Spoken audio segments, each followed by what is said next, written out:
Praise the Lord. உங்கள் அனைவருக்கும் என் அன்பின் வாழ்த்துக்கள். இந்த காணொலி மூலமாக உங்களை சந்திப்பதிலே மிகுந்த மகிழ்ச்சி. இந்த மாதம் கர்த்தர் தந்திருக்கிற வாக்குத்தத்தத்தின்படி ஒரு வார்த்தையை உட்கொண்டேன், அது என் இருதயத்துக்கு சந்தோஷமும் மகிழ்ச்சியுமாய் இருக்கிறது என்று நாம் பார்த்தோம். அதன் அடிப்படையில் ஒவ்வொரு நாளும் கர்த்தர் ஜெபத்தில் காத்திருக்கிற பொழுது ஒரு வார்த்தைகளை தருகிறதை உங்களோடு கூட பகிர்ந்து கொள்கிறோம். அது மிகுந்த ஆசீர்வாதத்தை உங்களுக்கு கொண்டு வரும். இந்த மாத இறுதியிலே அநேக சாட்சிகளை ஏற்படுத்தும் என்று நாங்களும் விசுவாசிக்கிறோம். நீங்களும் விசுவாசத்தோடு காத்திருங்கள். நிச்சயமாய் கர்த்தர் பெரிய காரியங்களை செய்வார். எந்த நாளில் கர்த்தர் உங்களுக்கு தந்திருக்கிறது, அவர் உங்களை ஆற்றுகிறவராகவும் தேற்றுகிறவராகவும் இருக்கிறார்.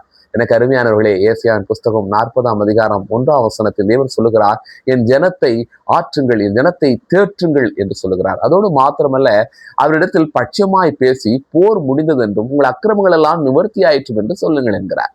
எனக்கு அருமையானவர்களே, ஒரு தகப்பன் தன் பிள்ளைகளை சில சமயங்களில் அடித்து விட்டாலோ, சில சமயங்களில் கண்டிக்கிற பொழுது, இந்த பிள்ளைகள் சோர்ந்து அமர்ந்திருக்கிற பொழுது தகப்பன் பட்சமாய் பேசி அழைத்து அவர்களுக்கான காரியங்களை சரி செய்வது போல, இந்த நாளிலும் கூட உங்கள் காரியங்களில் நாம் குறைவுபட்டிருக்கலாம். நாம் யாருமே நம்முடைய வாழ்க்கையில் நிறைவானவர்கள் கிடையாது. நாம் தெரிந்தோ தெரியாமலோ அறிந்து கூட நம்முடைய வாழ்க்கையில் சில தவறுகளை செய்து விடுகிறோம்.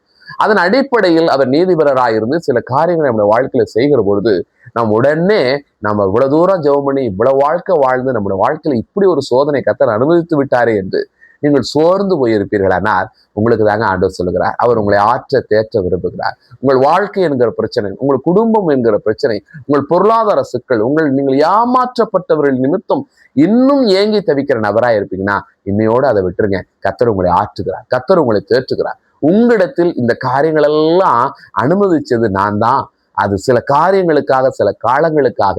ஆனால் இன்றைக்கு உன்னை ஆற்றும்படி தேற்றும்படி நான் மனமிறங்கி வந்திருக்கிறேன் என்று உங்களிடத்துல பட்சமாய் பேசுகிறார். திரும்ப உங்க ஜெபத்தை ஆரம்பிங்க, திரும்ப உங்க வேத வாசிப்பு ஆரம்பிங்க. நீங்கள் செய்து கொண்டிருந்த ஊழியங்களை கொடுக்கிறது, மற்றவர்களுக்கு சுவிசேஷம் சொல்லுகிறது, சபைகளிலே உங்களுடைய பணிகள் என்று நீங்கள் அதெல்லாம் தொடங்கி செய்யுங்கள்.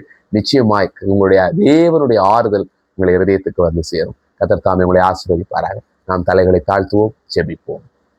நல்ல தகப்பனே, ஆசீர்வதிக்கப்பட்ட இந்த வேலைக்காக நாங்கள் ஜெபிக்கிறோம். ஆறுதலுக்காய், தேறுதலுக்காய் காத்திருக்கிற பிள்ளைகளுக்காய் நீர் இந்த நாளில் இறங்கி இருக்கிறீர் என நம்புகிறோம்.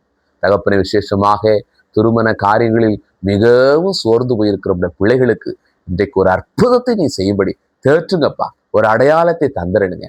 நிச்சயமா நம்முடைய பிள்ளைகள் ஆற்றப்படுவார்களாக, தேற்றப்படுவார்களாக.